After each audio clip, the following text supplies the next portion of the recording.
Estamos no Março Amarelo, o mês mundial de conscientização sobre a endometriose. A doença se manifesta quando o endométrio, mucosa que reveste a parede interna do útero, cresce em outras regiões do corpo. A doença afeta 176 milhões de mulheres em todo o mundo e mais de 6 milhões aqui no Brasil. E para conversar sobre esse assunto, nós convidamos o ginecologista, especialista em endometriose, Frederico Corrêa. Doutor, obrigado pela presença aqui no Band Cidade. São assuntos que geram sempre muitas dúvidas dos nossos ouvintes. Como identificar, doutor? Quais são os sintomas e quando as mulheres precisam procurar o médico? Bom, a endometriose, como foi dito, é uma doença que afeta muitas e muitas mulheres e o principal sintoma da doença é a cólica menstrual. Isso é importante porque muitas vezes a cólica não é valorizada pela própria paciente e pela família e pelos profissionais de saúde.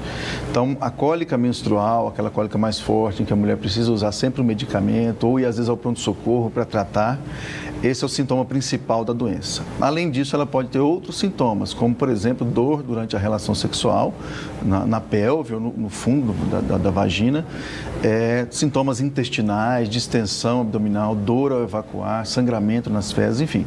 Depende muito do grau da doença e onde estão as lesões, mas os principais sintomas são esses. Além da infertilidade, que é muito comum nas mulheres com endometriose. Essa é uma dúvida de muitas grávidas. Agora, doutor, em relação ao tratamento, por que é importante procurar o médico o mais rápido possível, não demorar para iniciar esse tratamento? Exato. Então, como é uma doença que tende a evoluir de uma forma mais simples para uma forma mais grave, ela começa com pequenas lesões na pelve e pode chegar até a invadir o intestino, bexiga. O diagnóstico precoce é muito importante para que nós exatamente evitemos que a doença chegue a um ponto onde é necessário, às vezes, um tratamento mais radical em relação a essa paciente, a essa mulher. Agora, a gente sabe que mulheres que têm o diagnóstico ficam muito preocupadas, ainda mais em idade fértil, quando querem ter uma gestação, né? É possível engravidar, doutor? É possível ter um tratamento e conseguir engravidar? Sim, é possível. Desde que se faça o diagnóstico correto, o tratamento adequado. Em algumas situações, o tratamento é cirúrgico, nós temos que operar essa mulher e retirar as lesões de endometriose para que ela consiga engravidar. Em outras situações, há necessidade de realização de fertilização in vitro, reprodução assistida. E várias mulheres com endometriose conseguem também engravidar mesmo com a doença. Então, não é toda mulher que tem endometriose que vai ser portadora da infertilidade.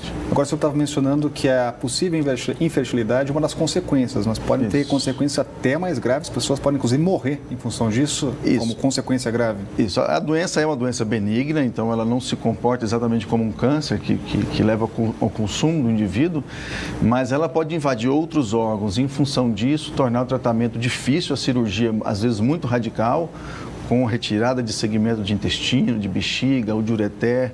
Tem pacientes que perdem um rim por causa da endometriose, perdem uma parte do intestino. E as cirurgias, como tem um risco maior de complicações mais graves, realmente podem levar a um quadro mais drástico. Mas, em geral, o tratamento feito com profissionais adequados, treinados, o sucesso ele é maior. Agora, tem pergunta chegando, doutor. É possível, de alguma forma, prevenir algum tipo de prevenção? Não há como prevenir a endometriose. O que nós podemos é prevenir o agravamento da doença. Exatamente fazendo um diagnóstico precoce, né? Nós sabemos que a doença começa em 70% das vezes, os sintomas começam na adolescência. Então, aquela adolescente que tem cólicas menstruais fortes, que não vai à escola em função da cólica, que não se diverte em função da cólica, tem grande chance de ser portadora de endometriose. Identificando precocemente isso, nós conseguimos evitar que ela tenha uma endometriose no intestino, por exemplo. Aí, tenho certeza que esclareceu as dúvidas de muitas ouvintes. Muito obrigado. Eu que agradeço. Prazer.